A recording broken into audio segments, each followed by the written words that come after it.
Okay, what's up, guys? We're going to talk about tuning our guitar today. Um, One thing that makes guitars a lot different than many other instruments is how often you have to tune this instrument. Um, there are instruments that you don't really have to tune, that are just, they're just always in tune. And there are some instruments, namely your string instruments, that go out of tune quite a bit. And the guitar, unfortunately, is one of those instruments, which is why you need a tuner. So how do we tune our guitar? Well, first of all, we have to know what each note has to be. So let's talk about that. So the first string here, which is your bottom string, the first string should be an E. Now this is standard tuning. There's lots of different types of tuning, but we're talking about standard tuning here. The first string should be an E. Second string should be a B. Third string should be a G. Fourth string should be a D. Fifth string should be an A. And sixth string should be an E. Now if you notice, the first string and the sixth string are both E's, right? They're the same exact note, just on a different vibration.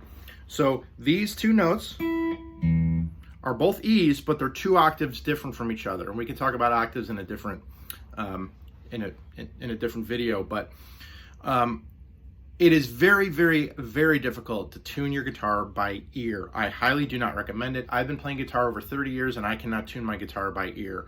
Or I can do a fairly good job. I'll get it like 98% in tune with my ear.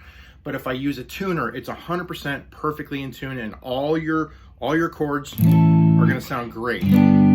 Because when your guitar's in perfect tune, every single chord is gonna sound great.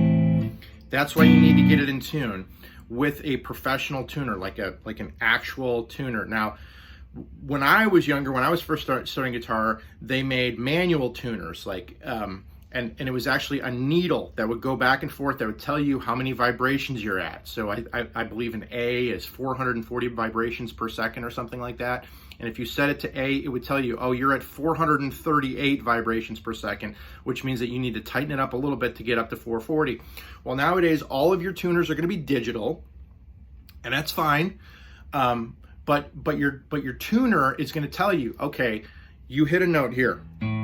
Okay, so it's going to tell you the note that you're closest to. It's going to say, okay, I know you're trying to hit an A here, but you're just a tiny bit flat of an A. So it's going to give you not a perfect straight up. It's going to give you like maybe over like a little bit. And then you just go to your tuning key here and you turn it up just a little bit. So you hit the note and you just turn it up a tiny bit. Now I'm not messing with these tuners because my guitar happens to be in perfect tune right now. But the lower the string, the more sensitive your tuning key is. So in other words, if you hit the low string and you want to change it, don't like crank it all the way up because you're going to go way out of tune. Just nudge it the tiniest bit. Now on your higher strings, on your thinner strings down here, you will have to crank the tuning key a little bit more, but be careful. If you crank it up too tight, your string's going to break. So don't be too worried about breaking the strings, because your high E string can probably go as high as like an A or even a B before it breaks. But just don't go nuts on it. Just mess with it slowly until you get it to exactly where it needs to be.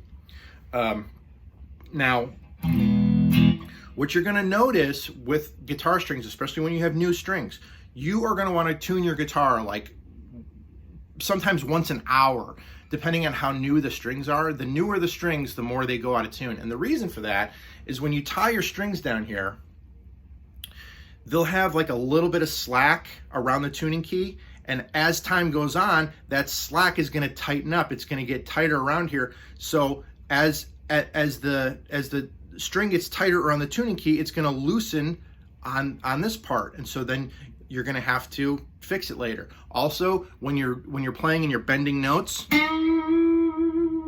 you're taking out tiny little inefficiencies in the string. So this string, for example, down here in the saddle, it might be wrapped around the saddle, but not perfectly wrapped around. And then as you pull and pull and pull on your string, it's going to get tighter and tighter around that saddle down here, and your string's going to loosen up. So you're going to have to tighten it. You're going to have to tune it. So you're always going to be wanting to make sure that your guitar is in tune every single day. Here's another factor.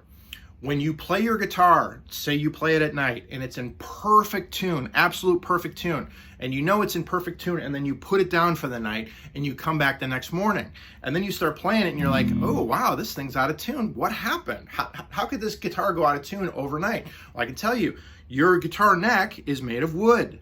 Wood expands and contracts depending on how humid the air is. So if the air is humid, your wood is actually going to absorb some moisture, and the neck is actually going to expand, and that's going to stretch your strings out. So everything is going to be sharp when you get up the next morning.